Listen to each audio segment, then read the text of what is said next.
আহ, এই ছেলে চোখে দেখো না, দেখলে তো ফাইলগুলো পড়ে গেল। সরি, আজ তো আমার ইন্টারভিউ, তাই একটু তাড়াহুড়োই ছিলাম। আপনাকে ঠিক খেয়াল করতে পারিনি ম্যাম, সরি। আমি তুলে দিচ্ছি। আয়ান তার সামনে দাঁড়িয়ে থাকা কিউট পরীর মতো দেখতে মেয়েটির সামনে দাঁড়িয়ে মুচকি একটা হাসি দিয়ে রাস্তা থেকে ফাইলগুলো তুলে মেয়েটির হাতে দিল। মেয়েটি আয়ানের দিকে তাকিয়ে আছে এক দৃষ্টিতে। আয়ানের সাথে আজকে প্রথম দেখা হলো নেহার। এর আগে নেহার সাথে আয়ানের কখনো দেখা হয়নি। আয়ান নেহার হাতে ফাইলগুলো তুলে দিয়ে মেয়েটিকে জিজ্ঞেস করলো, আচ্ছা, আপনার নাম কি ম্যাম? আমার নাম নেহা খান, আপনার নাম কি? জি, আমার নাম আয়ান। ও, তা কোন কোম্পানিতে চাকরির ইন্টারভিউ দিতে যাচ্ছেন জানতে পারি? জি, এই যে এখানে থেকে একটু দূরেই খান টেক্সটাইল আছে না, ওখানেই ইন্টারভিউ দিতে যাচ্ছি। ও, যাক ভালো। ভালো করে সকল প্রশ্নের উত্তর দিবেন, যেন কোনো ভুল না হয়। ঠিক আছে ম্যাম, আপনাকে একটা প্রশ্ন করতে পারি? জি বলুন, কি প্রশ্ন? মানে আপনার পোশাক দেখে মনে হচ্ছে আপনিও চাকরির জন্য এসেছেন। তা আপনি কি চাকরি করেন নাকি আমার মতো ইন্টারভিউ দিতে এসেছেন? আপনার কি মনে হয়? আমার তো মনে হয় আপনিও আমার মতো চাকরির ইন্টারভিউ দিতেই এসেছেন। ঠিক বলেছেন। নেহা আয়ানের সাথে আর কোনো কথা বলল না। এইদিকে আয়ান কথা না বলে থাকতে পারছে না। আয়ান খানিক বেশি বকবক করতে পছন্দ করে, আর এই কারণেই নিজে থেকে আয়ান নেহার সাথে কথা বলতে থাকে। বাহিরে শীত তো পড়েছে, তবে শীতের দিনেও টিপ টিপ করে বৃষ্টি পড়ছে। এই বৃষ্টির জন্য আয়ান ও নেহা দুজনেই আটকে পড়েছে। তারা কেউ নিজেদের গন্তব্যে যেতে পারছে না। নেহাকে নিশ্চুপ দেখে আয়ান নিজেও খানিক সময় নীরব হয়ে থাকলো। অতঃপর সকল নীরবতা ভেঙে দিয়ে আয়ান নেহাকে আবারও জিজ্ঞেস করলো, আচ্ছা, আপনি কি কম কথা বলেন? সত্যি বলতে আমি একটু নিশ্চুপ থাকতে পছন্দ করি। আমি এমন না, আমি মন খুলে বকবক করতে বেশি পছন্দ করি। আচ্ছা, আপনি কি এই অফিসে চাকরি করেন? হুম, আমিও আজ ইন্টারভিউ দিতে যাচ্ছি। ও, আরে ভয় পাওয়ার কিছু নেই। আমি এই পর্যন্ত শতাধিক অফিসের ইন্টারভিউ দিয়েছি, তবে কোনো লাভ হয়নি। বলেন কি, এত ইন্টারভিউ দিয়েও কোনো লাভ হয়নি কেন? সেটা তো জানি না, তবে আমার সাথে যারা ইন্টারভিউ দেয় তাদের ঠিক চাকরি হয়ে যায়। আমার হয় না শুধু, আপনারও হয়ে যাবে, দেখে নেবেন। দোয়া করিয়েন। নেহা আর আয়ান বেশ কিছু সময় ধরে কথা বলল। এর মাঝেই একটা গাড়ি চলে আসলো তাদের কাছে। অতঃপর আয়ান আর নেহা গাড়ি করে চলে আসলো অফিসে। আয়ান আর নেহা একসাথে গাড়ি থেকে নেমেছে তো ঠিক, তবে তারপর আর আয়ানের সাথে নেহার কোনো কথা হয়নি, আর না তারা একসাথে এসেছে অফিসের ভেতরে। আয়ান অফিসের ভেতরে প্রবেশ করে সোজা চলে আসলো ইন্টারভিউ বোর্ডে। আয়ান ইন্টারভিউ বোর্ডে এসে কিছুক্ষণ অপেক্ষা করার পর আয়ানকে ইন্টারভিউ হলে ডাকা হলো। আয়ানও ভীষণ কনফিডেন্স নিয়ে ইন্টারভিউ হলে গিয়ে ভাইভা পরীক্ষা দিয়ে ফেললো। আয়ান নিজের ভাইভা পরীক্ষা শেষ করতেই মিস্টার খান আয়ানকে জিজ্ঞেস করলো, আচ্ছা মিস্টার আয়ান, আপনাকে একটা প্রশ্ন জিজ্ঞেস করছি, আর সেটা হলো আপনি কোনো অফিসে চাকরি কেন নিতে পারেননি এখন অবধি? আসলে স্যার, আমার মনে হয় আমি অতিরিক্ত কথা বলি, আর এই কারণেই আমার চাকরি হয়নি। মানে নিজের ফল্ট সম্পর্কে জানার পরেও আপনি এমন বকবক করে যাচ্ছেন কেন? তাছাড়া এই অভ্যাস পরিবর্তন করছেন না কেন? স্যার, আমি নিজেকে বদলে ফেলার জন্য অনেক চেষ্টা করেছি, তবে আমার শান্তি লাগে না কথা না বললে। তাই আমি নিজের শান্তির কথা ভেবে একটু কথা বলি। আয়ানের কথা শুনে মিস্টার খান অকাট্য হেসে ফেললো। আয়ান কেমন জানো, একটু সাইকো টাইপের, আর এই কারণেই মিস্টার খান আয়ানকে চাকরি দিল। যদিও আয়ানের মধ্যে কাজ করার জন্য যথেষ্ট যোগ্যতা আছে, তবে অতিরিক্ত কথা বলাটা কারোর খুব একটা পছন্দ নয়। মিস্টার খান আয়ানকে কনফার্ম করলো চাকরির জন্য। আয়ান নিজের চাকরি পাবার কথাটা শুনে খুশিতে গদগদ হয়ে গেল, আর মিস্টার খানকে বলল, স্যার, সত্যি আপনাকে কি বলে যে ধন্যবাদ জানাবো আমি জানি না। আজ আপনি যদি আমাকে চাকরি না দিতেন তবে আমার যে কি হতো। আরে, আমি আপনার উপর কোনো অনুগ্রহ করিনি। আপনার যোগ্যতা আছে তাই চাকরি পেয়েছেন। ধন্যবাদ স্যার। স্যার, আমি আগামীকাল থেকেই জয়েন করব, আর নিজে বেস্ট দিয়ে কাজ করব, প্রমিস। আমিও সেটাই প্রত্যাশা করি। বাই দা ওয়ে আয়ান, তোমাকে একটা কথা বলার ছিল। জি স্যার, বলুন। আমাকে স্যার বলে ডেকো না, তুমি আমার ছেলের মতো, তাই আমাকে তুমি আঙ্কেল ডেকো, কেমন? Okay sir, sorry uncle. Ayaan ইন্টারভিউর দিনেই অফিসের বসের সাথে বেশ ভালোই ভাব জমিয়ে ফেলেছে। আসলে আয়ান এমনিতেই এমন, খুব অল্প সময়ের মাঝেই আয়ান সকলকে নিজের আপন ভাবতে শুরু করে। আর যাদেরকে আয়ান নিজের আপন ভাবে, দিন শেষে তারাও আয়ানকে তাদের আপন করে নেয়। আয়ান চাকরি পাওয়ার খুশিতে আত্মহারা হয়ে নিজের বাড়িতে ফিরে আসে। আয়ানের পরিবারে আয়ানের মা আছে, আয়ানের বাবা নেই। আয়ান বাড়ি ফিরতেই নিজের মায়ের কাছে ছুটে চলে গেল। আয়ান নিজের মায়ের কাছে এসে হাস্যোজ্জ্বল মুখে নিজের মাকে বলল, মা, আমার চাকরিটা হয়ে গেছে। আমি আজ অনেক খুশি মা। সত্যি খোকা, তো চাকরি হয়ে গেছে? হ্যাঁ মা, আমার অফিসের বস অনেক ভালো। তিনি যদি আমাকে চাকরিটা না দিতেন তবে আমি সত্যিই অনেক কষ্ট পেতাম। তাছাড়া বিধাতারও দয়া আছে, তা না হলে আমি এত বড় প্রতিষ্ঠানে চাকরি কি করে পেতাম বলো? আমি তো আগেই জানতাম আমার ছেলের চাকরিটা হয়েই যাবে। তাছাড়া তুই কত পরিশ্রম করেছিস, এই চাকরিটা তোর প্রাপ্য। এখন থেকে মা আমাদেরকে আর পেছন ফিরে তাকাতে হবে না, আর না আমাদের সংসারে কোনো অভাব থাকবে। আমরা এবার অনেক ভালো থাকবো, দেখে নিও তুমি। নিজের ছেলের মুখে খুশির ছাপ দেখে আয়ানের মাও আজ অনেক খুশি। পিতা মাতা নিজের সন্তানের সফলতা দেখার জন্য অধীর আগ্রহে অপেক্ষা করে। আর যখন নিজের সন্তান সফল হয় তখন সেই পিতা মাতার বুকটা গর্বে ভরে ওঠে। আমাদের এই সমাজে একটা রোগ আছে, এই সমাজ শুধুমাত্র সফল লোকদের পছন্দ করে, শুধুমাত্র সফল। এই সমাজে ব্যর্থ লোকের কোনো জায়গা নেই, আর না তারা কখনো ব্যর্থ লোকের পাশে থাকে। এই সমাজের বাস্তবতাটা অনেক কষ্টদায়ক, সেটা আয়ান খুব ভালো করেই জানে। আয়ান মূলত মধ্যবিত্ত পরিবারের সন্তান। আয়ানের বাবার মৃত্যুর পর আয়ানের পুরো পরিবারের চাপ তার মায়ের উপর এসে পড়ে। আয়ানের মা আয়ানকে কখনো কোনো অভাব বুঝতে দেয়নি। একটা প্রাইভেট স্কুলে চাকরি করে তিনি নিজের একমাত্র সন্তানকে কোনো মতে মানুষের মতো মানুষ করেছেন। আয়ান নিজেও নিজের মাকে সাহায্য করার জন্য অনেকগুলো টিউশনি করিয়ে নিজের পড়াশোনার খরচ চালাতো। আর আজ সেই দিনটা এসে গেল আয়ানের। আয়ানও এখন ভালো একটা চাকরি করে, যা আয়ানের স্বপ্ন ছিল। আয়ান রাতের খাবার খেয়ে নিয়ে নিজের ঘরে এসে ঘুমিয়ে পড়ে। সকালবেলা ঘুম ভাঙতে আয়ান ফ্রেশ হয়ে নিয়ে রেডি হয়ে চলে যায় নিজের অফিসে। আয়ান নিজের অফিসে এসে সোজা নিজের ডেস্কে গিয়ে বসে কাজ শুরু করে। ঘন্টা দুই কাজ করার পর আচমকা আয়ান দেখতে পায় নেহাকে। নেহাকে অফিসে দেখে আয়ান অনেক বেশি খুশি হয়। আয়ান নিজের ডেস্ক থেকে উঠে দৌড়ে চলে যায় নেহার কাছে। আয়ান নেহার সামনে দাঁড়িয়ে নেহাকে বলে ওঠে, আরে নেহা, আপনি এখানে? আপনারও চাকরিটা হয়ে গেছে? জি, আপনারও চাকরি হয়ে গেছে? জি, আমারও চাকরি হয়েছে। এই অফিসের বস আছে না, খান আঙ্কেল, উনি অনেক ভালো মনের একটা মানুষ। আমাকে চাকরিটা উনি দিয়ে দিয়েছেন। যাক ভালো। তা আপনি এখন কথা বলবেন নাকি কাজ করবেন? কাজ তো সারাদিন করব ম্যাম, কিন্তু ম্যাম আপনাকে তো আর মিষ্টি খাওয়াতে পারলাম না। আজ আপনাকে আমি মিষ্টি খাইয়ে তবে শান্ত হব। আরে না, আমি এমনিতেও মিষ্টি কম খাই, আমার মিষ্টি তেমন প্রিয় না। মিষ্টি প্রিয় হোক বা না হোক, অল্প করে হলেও খেতে হবে, চলুন আমার সাথে। আয়ান নেহাকে নিজের সাথে করে নিয়ে চলে গেল মিষ্টি খাওয়াতে। আয়ান নেহাকে নিজের সাথে করে নিয়ে একটা মিষ্টি খাইয়ে অতঃপর অফিসে ফিরে আসলো। আয়ান অফিসে ফিরতেই বসের ক্যাবিন থেকে আয়ানের ডাক পড়লো। আয়ান বসের ক্যাবিনে আসতে আয়ান খানিক অবাক হয়ে গেল। আয়ান দেখতে পেল অফিসের বস মিস্টার খানের পাশে নেহা বসে আছে।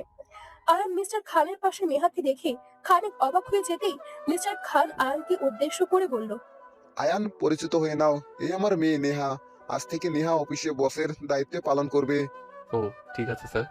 শোনো আয়ান, তুমি নেহাকে সবকিছুতেই সাহায্য করবে, নেহার যেন কোনো সমস্যা না হয়, ওকে? ওকে স্যার, আমি আমার তরফ থেকে সম্পূর্ণ চেষ্টা করব।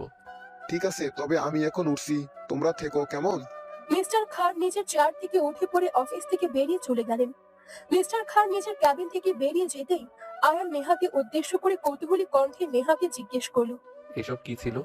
আপনি এই অফিসের বস, এই কথাটা আমার থেকে আড়াল কেন করলেন? তো কি করব? তোমাকে বলেও বা কি হবে? আমি এই অফিসের বস। এটা শোনার পর তুমি আমার সাথে কথা বলাই বন্ধ করে দিতে। না তেমন না, যদিও একটু ভয় পেতাম। কথা বলতে গেলে হয়তো আমাকে একটু চিন্তা করতে হতো, তবুও সত্যিটা বলা উচিত ছিল। ছাড়ো তো এসব। এখন শোনো, তুমি গিয়ে কাজ করো, আর আমিও আমার কাজগুলো গুছিয়ে নিই। ঠিক আছে, আপনি যেমনটা বলবেন তেমনটাই হবে। আয়ান আর বেশি কিছু বলল না। নেহা আয়ানের থেকে এমন করে সত্যি আড়াল করবে সেটা আয়ান কখনো কল্পনাও করতে পারেনি। আয়ান ভেবেছে নেহা হয়তো তার কলিগ হবে, কিন্তু না, নেহা এই অফিসের বস, আর আয়ান হলো তার অফিসের অতি সাধারণ একজন কর্মচারী। আয়ান নিজের ডেস্কে বসে কাজ করা শুরু করলো।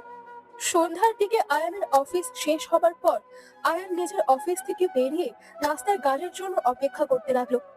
ওইদিকে নেহা আয়ানকে খুঁজতে গিয়ে সারা অফিস খুঁজলো, তবে আয়ানকে কোথাও পেল না। অতবার সিকিউরিটি গার্ডের থেকে শুনলো যে আয়ান চলে গেছে। আয়ান চলে গেছে এই কথাটা শোনার পর নেহার মনটা খারাপ হয়ে গেল। নেহা ভেবেছে আয়ানের সাথে বসে একটু গল্প করবে, কথা বলবে, অথচ সেসব কিছুই হলো না। আয়ানও নিজের বাড়ি চলে এসে খাবার খেয়ে নিয়ে শান্তিতে ঘুমিয়ে পড়ল। সকালবেলা আয়ানের ঘুম ভাঙে নিজের ফোনের রিংটোনের শব্দে। আয়ানের ঘুম ভেঙে যেতে আয়ান নিজের চোখ মেলে তাকায়। আয়ান চোখ মেলে তাকিয়ে নিজের ফোনটা হাতে নিতে দেখতে পেল নেহার নাম্বার থেকে আয়ানের ফোনে কল এসেছে। আয়ান ফোনটা হাতে নিয়ে আপন মনে ভাবছে যে আজ তো ছুটির দিন, ছুটির দিনে নেহা মানে তার অফিসের বস তাকে কেন কল করেছে। আয়ান আপন মনে এসব চিন্তা করতে ফোনটা পিক করলো।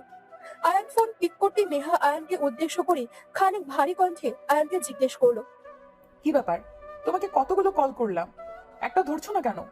সরি ম্যাম, আমি আসলে একটু ঘুমিয়ে পড়েছিলাম তাই দেখিনি। ঘুমিয়ে পড়েছো মানে? এখন বাজে কয়টা সেটা বলতে পারবে? না তো ম্যাম, কটা বাজে? ওয়েট, আমি দেখে বলছি। এই তো ম্যাম, 10টা বাজে। এই তো 10টা? এত বেলা করে কেউ ঘুম থেকে ওঠে? আচ্ছা যাকে শোনো, 10 মিনিটের মাঝে তুমি আমার সাথে দেখা করবে, এনি হাউ। ঠিক আছে ম্যাম, কোথায় দেখা করতে হবে? আমার বাড়িতে নিচে চলে এসো। Okay ma'am. আয়ান নেহার অর্ডার মতো দ্রুত বিছানা থেকে উঠে ফ্রেশ হয়ে নিল। আয়ান ফ্রেশ হয়ে নিয়ে একটা গাড়ি ধরে সোজা নেহার বাড়ির সামনে চলে আসলো। আয়ান নেহার বাড়ির সামনে চলে আসতেই নেহা নিজের ঘর থেকে বেরিয়ে আসলো। আয়ান নেহার দিকে তাকাতেই আয়ানের চোখ জোড়া নেহার দিকে আটকে গেল। এত সুন্দরী নারী এর আগে কখনো আয়ান দেখেছে কিনা সন্দেহ আছে। আয়ান এক দৃষ্টিতে নেহার দিকে হা করে তাকিয়ে আছে। নেহা আয়ানকে এমন করে তার দিকে তাকিয়ে থাকতে দেখে মুচকি একটা হাসি দিল। নেহা আয়ানের দিকে এগিয়ে এসে আয়ানকে উদ্দেশ্য করে মৃদু কণ্ঠে বলল, কি দেখছো এমন করে? কোথায়? কিছু দেখছি না তো ম্যাম। বুঝেছি, এখন চলো, আজ আমি আর তুমি একটু শপিং করতে যাব। Okay ma'am. আয়ান নিজের কথা মতো নেহার সাথে চলে গেল শপিং করার জন্য। আয়ান যদিও জানে না যে নেহা তার সাথে এমন ভাবে কথা কেন বলছে আর কেনই বা আয়ানকে তার সাথে করে নিয়ে যাচ্ছে। তবে এইটুকু আয়ান ঠিক বুঝতে পারছি যে আয়ানকে নেহা অন্য সবার মতো মনে করে না, বরং আয়ানকে নিয়ে নেহার মনের মাঝে বিশেষ কোনো ভাবনা আছে। আয়ান নেহার সামনে শপিং করতে গিয়ে অনেক সময় ধরে শপিং করলো। শপিং শেষে আয়ান নেহাকে তার বাড়িতে পৌঁছে দিয়ে সে নিজের বাড়ি চলে আসলো। আয়ান নিজের বাড়ি এসে আপন মনে চিন্তা করতে লাগলো নেহা তার প্রতি এতটা কেয়ারফুল আচরণ কেন করছে। আয়ান আপন মনে বিড়বিড় করে বলছে, নেহাকে আমার খুব পছন্দ হয়। আমি নেহাকে অনেক পছন্দ করি ঠিক, তবে আমার এই পছন্দ করাটা এখানেই সীমাবদ্ধ রাখতে হবে, কারণ আমি চাই না কষ্ট পেতে। নেহাকে ভালোবাসার পরিণাম অনেক খারাপ। কোথায় সে আর কোথায় আমি, আমাদের মাঝে আকাশ আর পাতাল তফাৎ। এই ভালোবাসাকে এখানেই শেষ করতে হবে। নিজের মনকে বোঝাতে হবে সবকিছু নিজের ইচ্ছে হয় না। আয়ান আপন মনে কথাটা বলতেই একটা দীর্ঘ শ্বাস ফেলল। আয়ান একটা দীর্ঘ শ্বাস ফেলে ঘুমিয়ে পড়ল। সকালবেলা আয়ান অফিসে এসে নিজের কাজ শুরু করলো। আয়ান মিনিট খানিক সময় কাজ করার পর নেহা অফিসে আসে। নেহা অফিসে প্রবেশ করতে আয়ান নেহার দিকে তাকালো। আয়ান নেহার দিকে তাকাতে আয়ানের চোখ জোড়া আটকে গেল নেহার দিকে। আয়ান নিজের চোখ সরাতে পারছে না নেহার দিক থেকে। নেহা আজ অফিসে একটা পিঙ্ক কালারের শাড়ি পরে এসেছে। এই কালারের শাড়িটা নেহার সৌন্দর্য আরো কয়েক গুণ বাড়িয়ে দিল। আয়ান নেহার দিকে তাকিয়ে আছে এক দৃষ্টিতে। নেহা আয়ানের চোখের দিকে তাকিয়ে মুচকি একটা হাসি দিয়ে নিজের ক্যাবিনে চলে গেল। আয়ানও খানিক সময় নেহার দিকে তাকিয়ে থেকে নিজের চোখ নামিয়ে নিল। আয়ান নিজের মনকে বোঝানোর চেষ্টা করছে আয়ানের মন যেটা চাইছে সেটা মোটেও ঠিক নয়। নেহাকে নিয়ে অতিরিক্ত ভাবনা থাকা মানে আয়ানের সামনে বেশি কষ্ট পেতে হবে। আয়ান একটা দীর্ঘ শ্বাস ছেড়ে নিজের কাজে মন দিল। আয়ান কাজ করার মিনিট 10 কেটে যেতেই নেহা আয়ানকে ডেকে পাঠালো। নেহা আয়ানকে ডেকে পাঠানোর পর আয়ান সোজা চলে গেল নেহার ক্যাবিনে। আয়ান নেহার ক্যাবিনে আসতেই দেখতে পেল নেহা বসে আছে। আয়ান নেহাকে উদ্দেশ্য করে বলল, ম্যাম, আপনি আমাকে ডেকেছেন? দেখেছি। আজ আমাকে কেমন লাগছে বলো? জি ম্যাম, আপনাকে অনেক সুন্দরী লাগছে। তাছাড়া আপনাকে সবসময় সুন্দরী লাগে। তাই? আচ্ছা, আমাকে দেখতে তোমার কেমন লাগে? মানে পার্সোনালি কেমন লাগে তোমার? পার্সোনালি আপনাকে আমার কেমন লাগবে? ম্যাম, আপনি আমার বস, আমি আপনার স্টাফ। আমাদের দুজনের মাঝে এর থেকে বেশি আর কিছু নেই। আয়ান, তুমি কিন্তু এখন অনেক বেশি কথা বলছো। আমি তোমাকে যা জিজ্ঞেস করেছি তুমি সেটার উত্তর দাও। আমাকে তোমার কেমন লাগে সেটা বলো আমায়। জি ম্যাম, ভালোই লাগে, কিন্তু আমি না এটা বুঝতে পারছি না যে আপনি হঠাৎ আমাকে এমন কথা কেন জিজ্ঞাসা করছেন। আয়ানের কথাটা শেষ হতেই নেহা নিজের চেয়ার থেকে উঠে দাঁড়িয়ে আয়ানের দিকে এগিয়ে এলো। আয়ান নেহার চোখের দিকে তাকিয়ে আছে। আয়ান বুঝতে পারছে না যে নেহা এমন করছে কেন। তাছাড়া নেহা আয়ানের এত কাছে কি জন্য এসেছে। আয়ান নেহার চোখের দিকে তাকাতেই নেহা আয়ানকে উদ্দেশ্য করে খানিক অদ্ভুত মায়াবী কণ্ঠে বলে, কেন জিজ্ঞেস করছি সেটা কি এখনো বুঝতে পারছো না তুমি? একটা মেয়ে একটা ছেলেকে কখন সবার থেকে আলাদা ভাবে সেটা কি বুঝতে পারো না তুমি? না ম্যাম, আমি এসব কি করে বুঝবো? আমার এসব নিয়ে তেমন কোনো অভিজ্ঞতা নেই।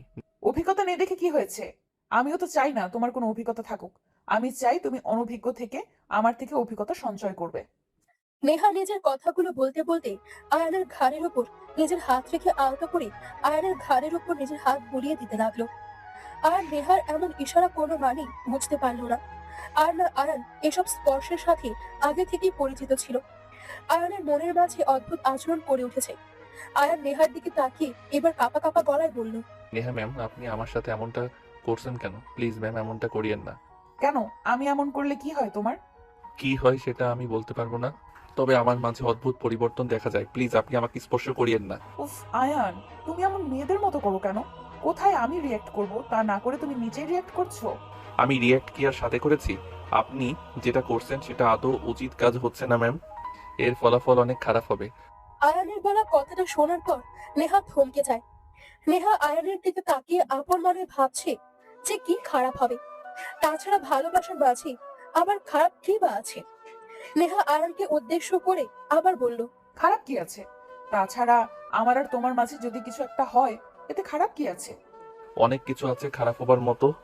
তাছাড়া আপনি নিজের জায়গাটা হয়তো ভুলে যাচ্ছেন।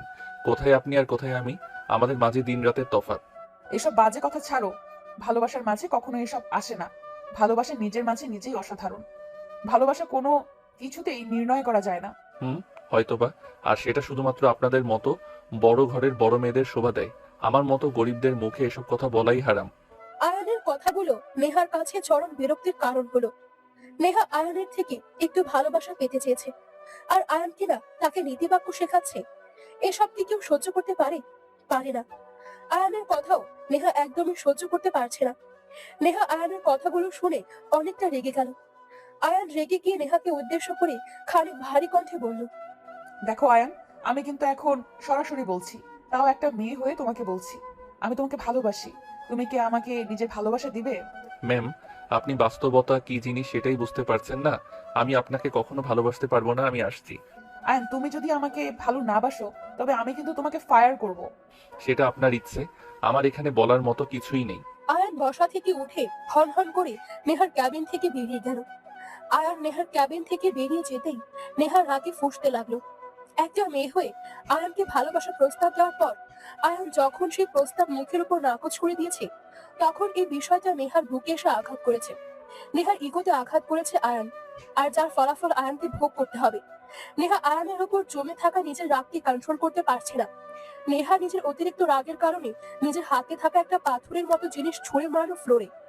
অতঃপর একটা চিৎকার করে উঠে নেহা কান্না করা শুরু করে দিল। এই সমাজে অনেক লোকের দেখা মেলে ঠিক, তবে আয়ানের মতো লোকের দেখা খুব একটা মেলে না। নেহা অসাধারণ কাউকে কখনো নিজের জীবনে চায়নি। নেহা চেয়েছে একজন সাধারণ লোকের অসাধারণ ভালোবাসা, আর সেটা আজ আয়ান প্রত্যাখ্যান করেছে। আয়ান নিজের ডেস্কে এসে আপন মনে ভাবছে কি করবে সে। আয়ানের কোনো যোগ্যতা নেই নেহার পাশে দাঁড়ানোর, আর এই একটা কারণে আয়ান নিজেই নেহার জীবন থেকে দূরে থাকার সিদ্ধান্ত নেয়। আয়ানের মনের মাঝে যদিও নেহার জন্য একটা অন্যরকম অনুভূতি ছিল এবং আছে, তবে সেটা প্রকাশ করার মতো ভুল আয়ান করতে চায় না। আয়ান ভালোবাসার পর ধোঁকা খেতে চায় না। আয়না চাইছে নিজের ভালোবাসাকে হারানোর কষ্ট পেতে। এই সমাজে বরাবর রূপের সাথে টাকার বিয়ে হয়। নেহার যদিও রূপ আছে, তবে আয়ানের কাছে টাকা নেই। আর এই কারণে আয়ান নিজের মনের উপর পাথর চাপা দিয়ে নেহাকে ভুলে যাওয়ার সিদ্ধান্ত নেয়। আয়ান নিজের ডেস্কে কিছু সময় নীরব ভাবে বসে থাকার পর অফিস থেকে বেরিয়ে পড়ে। আয়ান অফিস থেকে বেরিয়ে সোজা নিজের বাড়ি চলে আসে। আয়ান নিজের বাড়ি চলে আসতেই আয়ানের মা আয়ানের সামনে এসে দাঁড়ায়। আজ আয়ানের মা নিজের ছেলেকে এমন বিধ্বস্ত দেখে আয়ানের মায়ের বুকটা কেঁপে ওঠে। আয়ানের মুখের দিকে তাকিয়ে আয়ানের মা আয়ানকে উদ্দেশ্য করে বলে ওঠে, আয়ান, খোকা আমার, কি হয়েছে তোর?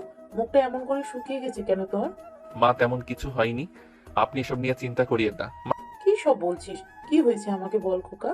তোর মুখ তো কখনো এমন করে শুকনো হয়নি, আজ হঠাৎ করে তোর চোখ মুখ এমন করে শুকিয়ে গেছে কেন? মা, বললাম তো কিছু হয়নি। তুমি অযথা চিন্তা করো না। আয়ান, তোকে জন্ম দিয়েছি আমি। আমি আমি মা। আমি নিজের সন্তানের মুখের দিকে তাকিয়ে বলতে পারি তার মনটা কেন খারাপ। তুই যদি নাও বলিস, তবুও আমি জানতে পারবো কি হয়েছে। আয়ানকে এক প্রকার জোর করতে থাকে। আয়ান ভেবে পাচ্ছে না তার মাকে কি সত্যিটা সে বলবে কিনা। যদি আয়ানের মা সত্যিটা জেনে যায়, তবে তার মা তাকে কি বলবে? সেটা নিয়েই আয়ান খানিক চিন্তায় আছে। আয়ান অতঃপর কোনো দিক না পেয়ে নিজের মাকে সবকিছু সত্যি সত্যি বলে দেয়। আয়ানের মা আয়ানের কথাগুলো খুব মনোযোগ দিয়ে শুনছে। আয়ান গড় করে অফিসের প্রথম দিন থেকে আজ অব্দি যত ঘটনা ঘটেছে সবকিছু এক এক করে বলে দিল নিজের মাকে। আয়ান নিজের সম্পূর্ণ কথা শেষ করতেই আয়ানের মা আয়ানকে উদ্দেশ্য করে বলল, আয়ান, তোর যেটা ঠিক মনে হয়েছে তুই সেটাই করেছিস, এতে কোনো ভুল নেই। তাছাড়া এই সমাজের যোগ্যতাই সবকিছু, যেটা আমাদের নেই। তাই শুধু শুধু কষ্ট পাওয়ারও কিছু নেই। জি মা, আমিও ম্যাডামকে তাই বলেছি। ছাড় এখন এসব কথা, যা তুই ফ্রেশ হয়ে নে, আমি খাবার দিচ্ছি। আয়ানের মা নিজের কথাটা শেষ করতেই আয়ানের সামনে দিয়ে চলে যায় নিজের ঘরের দিকে। আয়ানও ফ্রেশ হতে চলে গেল। আয়ান ফ্রেশ হয়ে নিজের ঘরে চলে আসে। আয়ানের মনটা যদিও ভালো না, বার করে অফিসের বসের মানে নেহার কথা মনে পড়ছে তার। বুকের ভেতর যদিও তীব্র দহন হচ্ছে, তবে সেটা আয়ান কাউকে বুঝতে দিচ্ছে না। সবকিছু নিজের মনের মাঝে রেখে আয়ান কোনো মতে নিজেকে শান্ত রাখার প্রচেষ্টা করছে। রাতের খাবার খেয়ে আয়ান নিজের ঘরে বসে পায়চারি করছে। কি থেকে আবার শুরু করবে সে, সেটাই আয়ানের একমাত্র চিন্তার বিষয়। আয়ান আপন মনে ভাবছে যে কি করবে এখন। তাছাড়া এত কিছুর পরেও ওই অফিসে আয়ান চাকরি করতে পারবে না। নেহার সাথে প্রতিদিন দেখা হবে, নেহার সাথে কথা হবে, আর একটু একটু করে নেহার প্রেমে আরো গভীর ভাবে পড়ে যাবে সে। এটা হলে আয়ান নিজের কাছেই নিজে হেরে যাবে, আর দিন শেষে বুক ভরা কষ্ট তো আছেই। আয়ান আপন মনে এসব কথাই চিন্তা করছে। আয়ান নিজেও জানে না তার জীবনে কি হতে চলেছে। আয়ান বেশ কিছু সময় ধরে এসব নিয়ে চিন্তা করার এক পর্যায়ে আয়ানের চোখের পাতাচোরা আপনা আপনি বন্ধ হয়ে গেল, আর আয়ান নিজেও গভীর নিদ্রায় হারিয়ে গেল।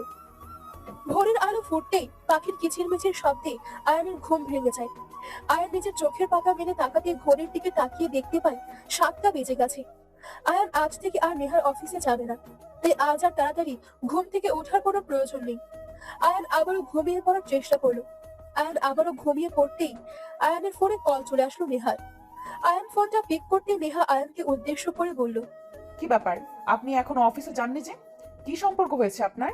ম্যাম, গতকাল তো আপনি বললেন আমাকে আপনি ফায়ার করেছে, তবে কেন আমি আবার আপনার অফিসে যাব? আপনি এত বেশি কথা কেন বলেন? আমি আপনাকে ফায়ার করিনি, আপনি দ্রুত অফিসে চলে আসুন। সরি ম্যাম, আমি আর আপনার আন্ডারে চাকরি করব না, ক্ষমা করবেন আমায়। আয়ানের বলা কথাটা শোনার পর নেহার মাথাটা গরম হয়ে গেল। নেহা এবার আয়ানের ওপর চরম ভাবে রেগে গেল। নেহা রেগে গিয়ে রাগে গজগজ করে উঠে আয়ানকে উদ্দেশ্য করে বলল, এই, আপনার সমস্যা কি? কোনো প্রকার নোটিশ ছাড়া আপনি চাকরি কি করে ছাড়তে পারেন?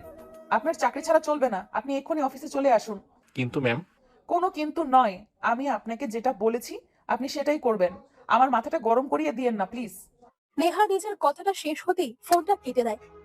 আয়ান নেহার ঝাড়ি খেয়ে আয়ান খানিক চুপসে যায়। আয়ান নিজেও জানে নেহার অতিরিক্ত রাগ, আর এই রাগটা যদি বেশিক্ষণ থাকে তবে সেটা সকলের জন্যই ক্ষতির কারণ। আয়ান আর কিছু বলল না। আয়ান নিজের জামা কাপড় বদলে তৈরি হয়ে নিল অফিসে যাওয়ার জন্য। আয়ান তৈরি হয়ে নিয়ে সোজা চলে গেল অফিসে। আয়ান অফিসে এসে দেখতে পেল সবাই নিজেদের কাজ করছে। আয়ানও নিজের ডেস্কে গিয়ে বসলো। মনটা শান্ত করে আয়ান নিজের কাজ শুরু করলো। আয়ান প্রায় আধ ঘন্টা কাজ করার মাঝেই নেহা আয়ানের ডেস্কের সামনে এসে দাঁড়ালো। নেহা আয়ানের ডেস্কের সামনে এসে দাঁড়িয়ে আয়ানকে উদ্দেশ্য করে ভীষণ কর্কশ কণ্ঠে বলল, আর কতক্ষণ সময় লাগবে ফাইল রেডি করতে? নেহার কণ্ঠস্বর কানে আসতেই আয়ানের ঘোর কাটে। আয়ান এক ধ্যানে এতক্ষণ কাজ করে গেছে, অন্য কোনো দিকে আয়ানের খেয়াল ছিল না। নেহার কণ্ঠস্বর কানে আসার সাথে সাথে আয়ান নেহার দিকে দৃষ্টিপাত করলো। আয়ান নেহার দিকে দৃষ্টিপাত করে নেহাকে উদ্দেশ্য করে বলল, ম্যাম, আপনি এখানে? তো কাকে প্রত্যাশা করেছেন, আপনার ড্রিম গার্লকে? নেহার কথাটা শুনে আয়ানের পাশে কাজ করা সকলে শব্দ করে হেসে ফেলল। আয়ান সকলের হাসির পাত্র হয়ে নিজেও খানিক লজ্জা বোধ করলো। নেহা আয়ানকে উদ্দেশ্য করে মৃদু কণ্ঠে বলল, চুক্তি হয়েছে 5 বছর এই অফিসে চাকরি করতে হবে আপনার।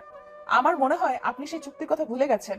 সরি ম্যাম, আমি কখনো কিছুই ভুলি না, সবকিছু আমার মনের খাতায় তোলা থাকে। এত অহংকার, নট ব্যাড। অহংকার তো থাকে ধনীদের, আমি গরিব মানুষ, আমার কোনো অহংকার নেই। সেটা তো আপনার ব্যবহারেই বোঝা যাচ্ছে। বাই দ্য ওয়ে, আমি এখানে আপনার সাথে যুদ্ধ করতে আসিনি, কাজটা তাড়াতাড়ি করুন। আমিও নিজের কেবিনে গিয়ে চিন্তা ভাবনা করি এর পরের চাল কি হবে। নেহা মুচকি হাসি দিয়ে আয়ানের ডেস্কের সামনে দিয়ে চলে যায়। আয়ান নেহার চলে যাওয়ার দিকে এক দৃষ্টিতে তাকিয়ে আছে। আয়ান নেহার শেষে বলা কথাটার মানে ঠিক বুঝতে পারল না। আয়ান নিজেও জানে না নেহা তাকে কোন চালের কথা বলছে। আয়ান ভাবছে নেহা আজ তাকে এতগুলো লোকের সামনে হাসির পাত্র কি করে বানালো। আয়ান আপন মনে খানিক সময় কথাগুলো চিন্তা করলো, অতঃপর নিজের কাজে আবারও মন দিল। আয়ান মূলত সব সময় নিজের কাজের প্রতি সিরিয়াস। আয়ান নিজের কাজের সাথে কখনো কম্প্রোমাইজ করেনি, আর এই একটা কারণেই আয়ানের চাকরিটা এখানে হয়েছে। আয়ান নিজের হাতের ফাইলটা লাঞ্চের আগে কমপ্লিট করে নেহার ক্যাবিনে জমা দিয়ে লাঞ্চ করতে চলে যায়। আয়ান ক্যান্টিনে বসে লাঞ্চ করছে, এমন সময় আয়ানের টেবিলে আচমকা একটা সুন্দরী মেয়ে চলে আসে, আর সে এসে আয়ানের পাশে বসে। আয়ান মেয়েটিকে এর আগে কখনো দেখেনি।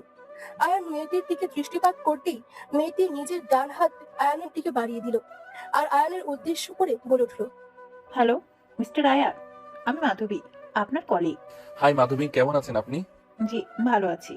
আচ্ছা, আপনি কি আমাকে চিনতে পেরেছেন? না সরি, আপনাকে আমি ঠিক চিনতে পারলাম না। আপনার পুরো নাম তো আয়ান আহমেদ শুভ, তাই না? জি, এটাই আমার পুরো নাম। আপনি ফেসবুকে আগে গল্প লিখতেন, রাইট? জি রাইট। আমি আপনার পাঠিকা, সবসময় আপনার গল্প পড়তাম। আপনি অনেক ভালো গল্প লিখেন। এত ভালো গল্প লিখেন কি করে? আরে কি যে বলেন, ধন্যবাদ। লেখালেখি করাটা আমার শখ, শখ থেকেই লিখি গল্প। তাই বলে এত সুন্দর করে লিখে? জানেন, আপনার গল্প পড়তে গেলে মনে হয় ওই গল্পের মাঝেই আমি ডুবে গেছি।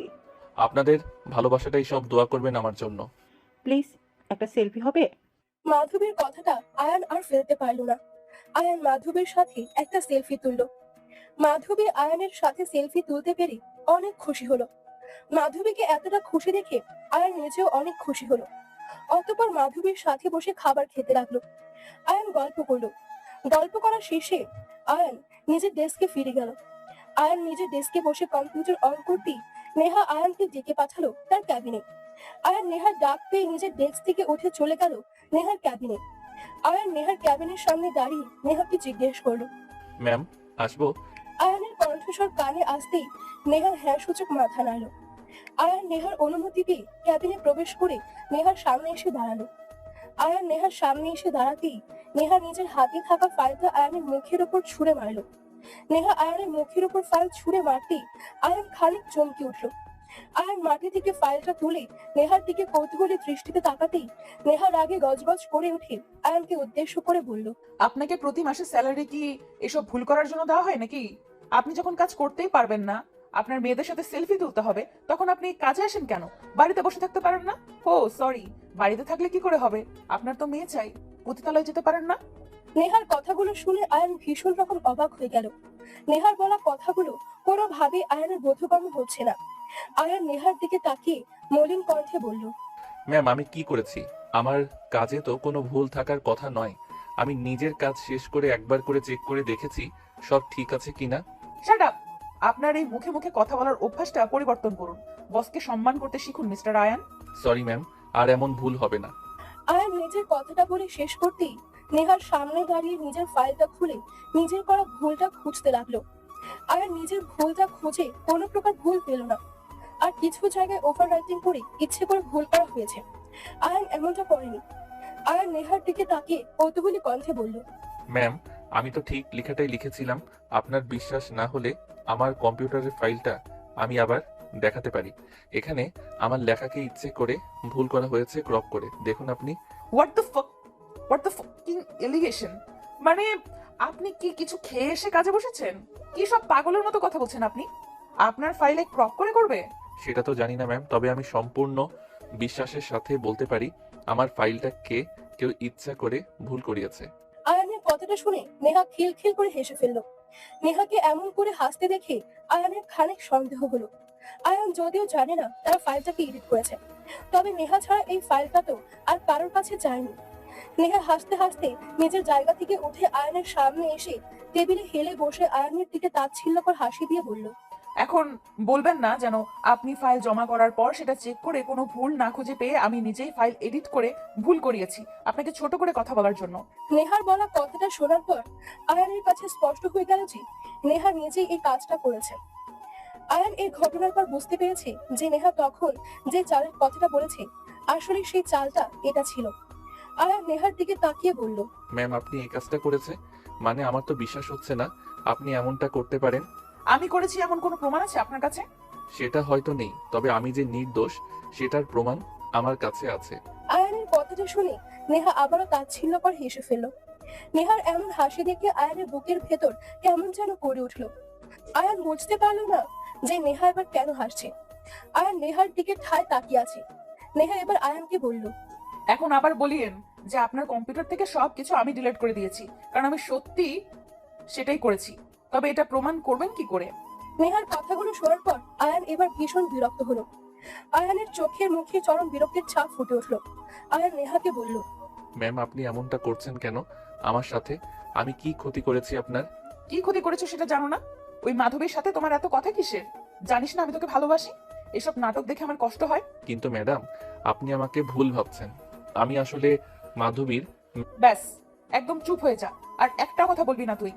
কেউ একজন আমাকে অনেক আগে এটি বলেছিল যে ছোট লোক সবসময় ছোট লোক হয়েই থাকে, তাদের কখনো নিজের আপনজন করা উচিত নয়। আমার মনে হয় এই কথাটা তোদের মতো ছোট লোকদের জন্যই বলেছে। ম্যাম, আপনি আমার সম্পর্কে ভুল ধারণা নিয়ে আছেন।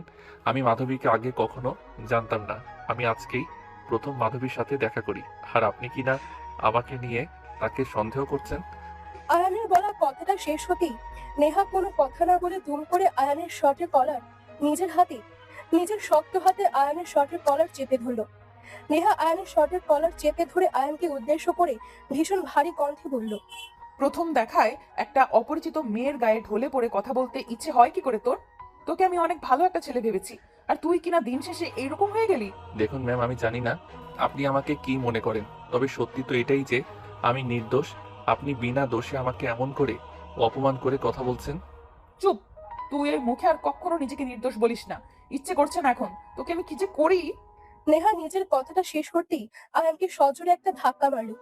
নেহার চোখ জোড়া রক্তবর্ণ ধারণ করে আছে। নেহা আয়ানের দিকে এমন করে তাকিয়ে আছে যেন আয়ানকে নেহা নিজের চোখ দিয়ে খেয়ে ফেলবে। কথায় আছে না, ভালোবাসার মাঝে অনেক সময় অনেক বাধা আসে, সেসব পার করে ভালোবাসা পূর্ণতা পায়। ভুল বোঝাবুঝির কারণে অনেক ভালোবাসার সম্পর্ক নিমিষেই শেষ হয়ে যায়। আয়ান আর নেহার মাঝে এখন সেই ভুল বোঝাবুঝিটাই চলছে। আয়ান নিজের মাথাটা নিচু করে দাঁড়িয়ে আছে নেহার সামনে। নেহা খানিক সময় এদিক ওদিক তাকিয়ে অতঃপর একটা ঝাড়ি দিয়ে আয়ানকে উদ্দেশ্য করে বলল, এখানে এখনো দাঁড়িয়ে কি দেখছো? এক্ষুনি আমার চোখের সামনে থেকে বের হয়ে যাও, অসহ্যকর। জি ম্যাম। আয়ান আর কোনো কথা বলল না।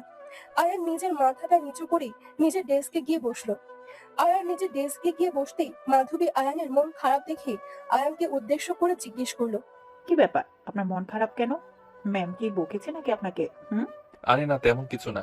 আমাকে প্লিজ কিছু জিজ্ঞেস করবেন না। আমাকে একটু আমার মতো থাকতে দিন। আপনার এমন কথার মানেটা আমি ঠিক বুঝতে পারলাম না। আপনাকে এত কথা কেন বুঝতে হবে? আপনি নিজের কাজ করুন প্লিজ। আয়ান মাধবীর সাথে এমন ভাবে কথা বলছে যেন মাধবীর কারণে আয়ান চরম বিরক্ত। যদিও মাধবী নিজেও জানে না যে আচমকা আয়ান তার সাথে এমন করে কথা বলছে কেন। আয়ানের এমন করে কথা বলার পেছনে তো তেমন কোনো কারণ নেই। মাধবী আয়ানের দিকে খানিক সময় এক দৃষ্টিতে তাকিয়ে থাকে, অতঃপর নিজের চোখ নামিয়ে নিয়ে নিজের কাজের দিকে মন দিল। আয়ান ল্যাপটপ অন করে আপন মনে ভাবছে নেহার কথা। নেহা আয়ানের উপর রিয়াক্ট করেছে, তাতে আয়ান মোটেও কষ্ট পায়নি। যতটা কষ্ট আয়ানের কাজগুলো ভুল প্রমাণিত করে আয়ানকে ছোট করা হয়েছে। সন্ধ্যার দিকে আয়ানের অফিস শেষ হলো। আয়ান অফিস থেকে বেরিয়ে আসতেই আয়ানকে পেছন থেকে মাধবী ডাকলো। আয়ান মাধবীর ডাক শুনে ঠায় থমকে দাঁড়ালো। আয়ান থমকে দাঁড়াতেই মাধবী আয়ানের সামনে এসে দাঁড়ালো। মাধবী আয়ানের সামনে এসে দাঁড়িয়ে আয়ানকে উদ্দেশ্য করে বলল, আচ্ছা, আপনি আমার উপর এমন আচমকা রেগে গেছেন কেন? আমি কি এমন ভুল করেছি যে আমার উপর এমন করে রেগে গেলে? আয়ান মাধবীর প্রশ্ন শুনে কি উত্তর দিবে সেটাই আয়ান বুঝতে পারছে না। মাধবীর সাথে আয়ান যদি কথা বলে তবে নেহা আয়ানের উপর রেগে যাবে আর নতুন নতুন ঝামেলার সৃষ্টি করবে। আয়ান চাইলে এই অফিস থেকে চাকরি ছেড়ে যেতে পারে, তবে চুক্তির কারণে আয়ান এখন নিজের চাকরি চাইলেও ছাড়তে পারবে না। আয়ান মাধবীর দিকে তাকিয়ে আছে এক দৃষ্টিতে। মাধবী আয়ানের কোনো কিছুই ঠিক বুঝতে পারছে না। আয়ান মাধবীর দিকে খানিক সময় তাকিয়ে থেকে কিছু একটা চিন্তা করে মুচকি হাসি দিয়ে বলল, আরে মিস মাধবী, আমি আসলে একটা বিষয় নিয়ে চিন্তায় ছিলাম। এই কারণে তখন আপনার সাথে ঠিক করে কথা বলতে পারিনি। ও, আমি আরো ভেবেছি আপনি হয়তো আমার উপর রেগে আছেন কোনো কারণে, তাই আমার সাথে কথা বলছেন না। আরে না, তেমন কিছু না। আপনি কি এখন বাড়ি যাবেন নাকি? না, এখন বাড়ি যাব না। আসলে আমার মা একটু অসুস্থ, ওনাকে নিয়ে হাসপাতালে যাব, তারপর ডক্টর দেখিয়ে বাড়ি ফিরবো। ও তো চলুন, আমি আপনাকে এগিয়ে দেই। জি চলুন। মাধবীর সাথে কথা বলতে বলতে একসাথে পথ চলতে লাগলো। রাস্তার পাশে দুইজন পাশাপাশি হেঁটে যাচ্ছে। তাদের দুজনের কারোর মনে কোনো অন্য চিন্তা নেই। তারা গল্প করে করে হাঁটছে। দূর কোথাও থেকে শোনা যাচ্ছে ঝিঝি পোকার শব্দ। সব মিলিয়ে পরিবেশটা খুব একটা মন্দ নয়। মাধবীর কোনো নিজের আপন ভাই নেই। মাধবী আয়ানকে নিজের ভাই বানিয়ে নিয়েছে। আয়ানও নিজের বাবা মায়ের একমাত্র সন্তান। আয়ানেরও একটা বোন হয়ে গেল। আয়ান আর মাধবী অনেকটা পথ একসাথে আসার পর আচমকা একটা গাড়ি এসে আয়ান আর মাধবীর সামনে এসে দাঁড়ালো। আয়ান আর মাধবী থমকে দাঁড়াতেই গাড়ির ভেতর থেকে নেহা নেমে এলো। নেহা আয়ান আর মাধবীর সামনে এসে দাঁড়িয়ে আয়ানকে উদ্দেশ্য করে ভীষণ ভারী কণ্ঠে বলতে লাগলো। আমাকে প্রত্যাখ্যান করে এই মেয়ের সাথে ঘুরতে খুব ভালো লাগে তোর, তাই না? কেন রে? আমাকে কি দেখতে এই মেয়েটার থেকেও খারাপ দেখায় নাকি? ম্যাডাম, আপনি আবারও এসব বাজে কথা বলছেন। আমি আপনাকে বারণ করেছি এসব না বলতে, আপনি আমার কোনো কথাই শুনবেন না। না, শুনবো না। আমার জীবনের প্রথম প্রেম তুই। আমি তোকে কখনো হারাতে পারবো না, আর না তোকে অন্য কারোর হতে দেব। আর ইউ ক্রেজি, মানে পাগল হয়ে গেছেন আপনি? কিসব বলছেন আপনি? আমি কোনো ভুল কথা বলছি না, যেটা সত্যি আমি সেটাই বলছি। আমি তোকে ভালোবাসি। আর শোন, এইসব রাস্তার মেয়ে কখনো তোকে আমার কাছ থেকে আলাদা করতে পারবে না। নেহার কথাগুলো শোনার পর আয়ানের মাথা গরম হয়ে গেল। আয়ান নিজের রাগ সামলাতে না পেরে নেহার গালের উপর সজোরে একটা থাপ্পড় বসিয়ে দিল। আয়ান নেহার গালের উপর সজোরে থাপ্পড় বসিয়ে দিতেই নেহার চোখ দিয়ে টপ টপ করে নোনা জল গড়িয়ে পড়তে লাগলো। আয়ান নেহাকে কান্না করতে দেখে বিন্দুমাত্র ভ্রুক্ষেপ দেখালো না। সেখানে আয়ান নিজেই মাধবীকে নিজের বোন হিসেবে মেনে নিয়েছে। সেখানে মাধবীকে নিয়ে নেহা এমন সব উল্টাপাল্টা কথা বলছে। আয়ান বারবার করে নেহাকে বারণ করছে এসব কথা না বলতে, তবুও নেহা আয়ানকে এসব কথা বলছে। নেহা নিজের গালে হাত দিয়ে আয়ানের দিকে তাকিয়ে কান্না ভেজা কণ্ঠে বলল, তুমি আমার গায়ে হাত তুললে? আমি তোমাকে ভালোবাসি, এটাই কি তবে আমার অপরাধ? না, এটা তোমার অপরাধ না। অপরাধ হলো এটাই যে তুমি আমার বোনকে নিয়ে আজে বাজে কথা বলছো। নেহা মাধবী আমার বোন, আমি মাধবীর ভাই। আয়ানের কথা শুনে নেহা পুরো থ হয়ে গেল। নেহা কল্পনা করতে পারেনি যে আয়ান আর মাধবীর মাঝে এমন ভাই বোনের সম্পর্ক আছে। নেহা তো আয়ানকে সন্দেহ করে বসেছিল মাধবীকে নিয়ে। নেহা এবার মাধবীর দিকে তাকাতে মাধবী নেহাকে বলল, ম্যাম, এটা সত্যি। আমার কোনো নিজের আপন ভাই নেই। আমি আয়ান ভাইয়াকে নিজের আপন ভাই হিসাবে মনে করি। আমার সাথে আয়ান ভাইয়ার আর কোনো সম্পর্ক নেই। বিশ্বাস করুন আপনি। আচ্ছা, সরি। আমি আসলে মাথাটা গরম দেখে এসব উল্টাপাল্টা কথা। ঠিক আছে ম্যাম, আপনি আর ভাইয়া কথা বলুন, আমি আসছি। মাধবী নিজের কথাটা শেষ করতেই আয়ান আর নেহাকে বিদায় জানিয়ে চলে গেল তাদের সামনে থেকে। মাধবী চলে যাওয়ার পর নেহা নিজের ভুলটা বুঝতে পারল। নেহা নিজের ভুলটা বুঝতে পেরে আয়ানকে বলল, আমি সত্যিই অনেক বড় ভুল করেছি। আসলে আমি ভেবেছিলাম যে ওই মেয়েটার সাথে তোমার কোনো খারাপ সম্পর্ক আছে, তাই আর কি। হয়েছে, আমি বুঝতে পেরেছি। এখন আমি আসছি, আমাকে বাড়ি ফিরতে হবে। আয়ান নিজের কথাটা শেষ করতেই নেহাকে পাশ কাটিয়ে চলে যেতে লাগলো। নেহা আয়ানের এত কাছে এসেও যদি আয়ানকে সে না আটকাতে পারে, তবে আজকের পর থেকে আর কখনো নেহা আয়ানের সামনে মাথা উঁচু করে দাঁড়াতে পারবে না। আর না পারবে ভালোবাসার অধিকারে নেহাকে কিছু বলতে। নেহা আয়ানের হাত ধরে আয়ানকে আটকে ফেলল। নেহা আয়ানের হাত ধরতেই আয়ান পেছনে ফিরে নেহার দিকে দৃষ্টিপাত করে। আয়ান নেহার দিকে দৃষ্টিপাত করতেই নেহা আয়ানকে অবাক করে দিয়ে ধুম করে আয়ানের ঠোঁটজোড়ার সাথে নিজের ঠোঁটজোড়া এক করে নিল। আয়ান যদিও এসবের জন্য মোটেও প্রস্তুত ছিল না। আচমকা নেহা আয়ানের সাথে এমন কিছু করবে এটা যেন আয়ান ভুল করেও আশা করতে পারেনি। আয়ানের চোখজোড়া ছানা বড়া হয়ে গেছে। আয়ান নিশ্চুপ হয়ে আছে। সারা শরীরে আয়ানের যেন কারেন্ট বয়ে যেতে লাগলো। এ কেমন অদ্ভুত শিহরণ, এ কেমন অদ্ভুত ভালো লাগা। নেহা তাকে এতটা সুখ দিচ্ছে যা আয়ান নিজেও কখনো কল্পনা করেনি।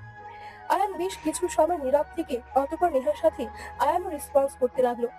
আয়ান আর নেহা যেন এক নিমেষে মিলেমিশে একাকার হয়ে গেল। এমন রাস্তার মাঝে দুটো মানুষ নিজেদের ভালোবাসা আদান প্রদান করতে ব্যস্ত হয়ে পড়েছে। আয়ান প্রথম থেকে নেহার সাথে কোনো প্রকার ভালোবাসার সম্পর্কে যেতে চাইছিল না, কারণ আয়ান জানে এই ভালোবাসার কোনো ভবিষ্যৎ নেই। দিন শেষে আয়ানের জন্য এক বুক কষ্ট ছাড়া আর কিছুই থাকবে না। তবুও আজ আয়ানের মনে হচ্ছে নেহা ছাড়া তার জীবনটা অসম্পূর্ণ। নেহা যদি আয়ানের জীবনে না থাকে তবে আয়ান শান্তিমতো বাঁচতেও পারবে না। প্রায় মিনিট 5 সময় নেহা আর আয়ান নিজেদের ঠোঁট দ্বারা ভালোবাসা আদান প্রদান করার পর আলতো করে আয়ান নেহার ঠোঁট জোড়ার মাঝ থেকেই নিজের ঠোঁট জোড়া ছাড়িয়ে নিল। নেহা ভীষণ রকম হাঁপাচ্ছে। আয়ানও মৃদু হাঁপাতে হাঁপাতে নেহাকে উদ্দেশ্য করে বলল, নেহা, এটা কি করলে তুমি? তুমি জানো না যে এসব ঠিক নয়, তবুও কেন করলে এমনটা? কোনো কিছুই ভুল নয়। আমি যাকে ভালোবাসি তাকে নিজের সবটা দিয়ে ভালোবাসি। আমার ভালোবাসার মাঝে বিন্দু মাত্র খাত নেই। নেহা, আমরা মধ্যবিত্ত হতে পারি, তবে কাউকে যদি আমরা ভালোবাসি তবে নিজের জীবন দিয়ে তাকে আগলে রাখার চেষ্টা করি। ভয় নেই। যদি আমাকে বিশ্বাস করতে তোমার অসুবিধা হয়, তবে আমার সব সম্পত্তি তোমার নামে করে দিয়ে আমি তোমার সাথে থাকবো। তার প্রয়োজন নেই। কাউকে অবিশ্বাস করে ঠকে যাওয়ার থেকে বিশ্বাস করে ঠকা ভালো। হুম, বিশ্বাস যখন করেছো, তখন আমি তোমাকে কখনো নিজের থেকে না দূরে সরিয়ে দিব, আর না কখনো তোমাকে ধোকা দিব। নেহা নিজের কথাটা বলে শেষ করতেই আয়ানকে শক্ত করে জড়িয়ে ধরলো। আয়ান নেহার এমন জড়িয়ে ধরায় পরম শান্তি অনুভব করছে। নিজের প্রিয় ভালোবাসার মানুষটির এমন সব আচরণ আয়ানকে অনেক বেশি শান্তি দেয়। আয়ান কখনো কল্পনাও করতে পারেনি যে নেহার সাথে তার জীবনে কখনো মিল হবে। কোথায় নেহা আর কোথায় আয়ান? তাদের দুজনের মাঝে অনেক তফাৎ ছিল, তবে দিন শেষে আয়ান আর নেহা মিলেমিশে একাকার হয়ে গেল। এটা সত্যিকার ভালোবাসার উদাহরণ। আয়ান নেহাকে বেশ কিছু সময় ধরে নিজের বাহু ডোরে বন্দি রেখে অতঃপর নেহাকে তার বাড়ি অব্দি এগিয়ে দিয়ে নিজের বাড়ি ফিরল। আয়ান বাড়ি ফিরতে আয়ানের মা আয়ানকে উদ্দেশ্য করে খানিক ভারী কণ্ঠে বলল, আয়ান, তোর সাথে আমার খুব জরুরি একটা কথা আছে। আর শোন, আমার কথা তোকে শুনতেই হবে, এই আমি বলে দিচ্ছি। অফিস থেকে বাড়ি ফেরার সঙ্গে সঙ্গে যখন আমার মাথায় এত জরুরি তলব করেছেন, তার মানেটা হলো বিষয়টা আসলেই খুব জটিল। তা কি কথা মা? এখনই বলবে নাকি আমি ফ্রেশ হয়ে খাবার খেতে খেতে শুনবো? সারাদিন অনেক পরিশ্রম করে ফিরেছিস, তাই আগে গিয়ে ফ্রেশ হয়ে নে, তারপর তোকে ধরছি আমি। ওকে মা, আমি এখনই আসছি, তুমি খাবার রেডি করো। আয়ানের মনটা আজ অনেক খুশি। আয়ান নিজের মনের খুশিতে পাগল হয়ে যাওয়ার উপক্রম হয়েছে। আয়ান যদিও নিজের মায়ের এমন জরুরি তলব শুনে বরাবর ভয় পায়, তবে আজ এই প্রথম আয়ান তেমন কোনো ভয় পায়নি।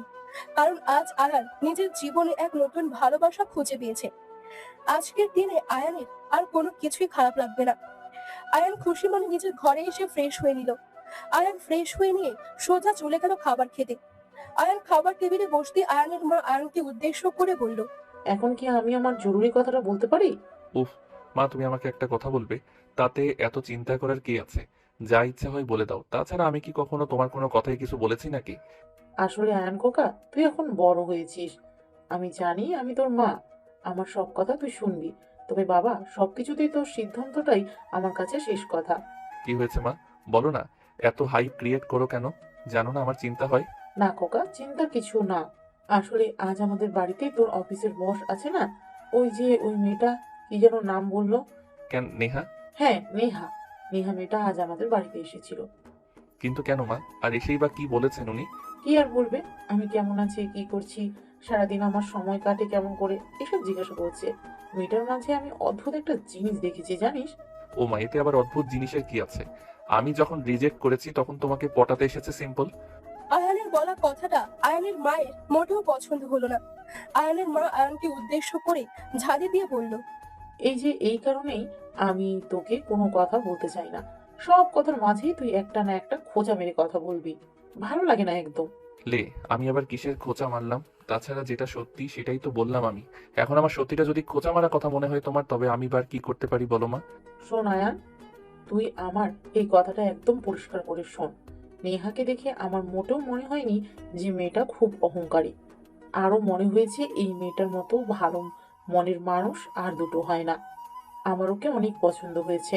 নিজের মায়ের মুখ থেকে এমন কথা শোনার পর আয়ানের আর বুঝতে বাকি থাকলো না যে আয়ানের মা আসলে কি বলতে চাইছে। আর নেহাকে নিজের জীবনে নিয়ে আসা নিয়েও আয়ানের কোনো সমস্যা নেই, বরং এই কথাটা শোনার পর আয়ান অনেক বেশি খুশি হয়ে যায়।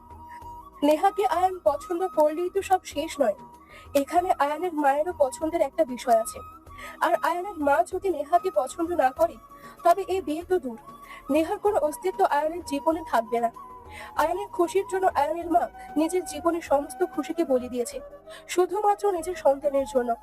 আর আজ যখন সেই সন্তানের বিয়ের কথা আসলো, তখন আয়ান নিজের মায়ের জন্য নিজের প্রেমকেও বিসর্জন দিতে দুবার চিন্তা করবে না।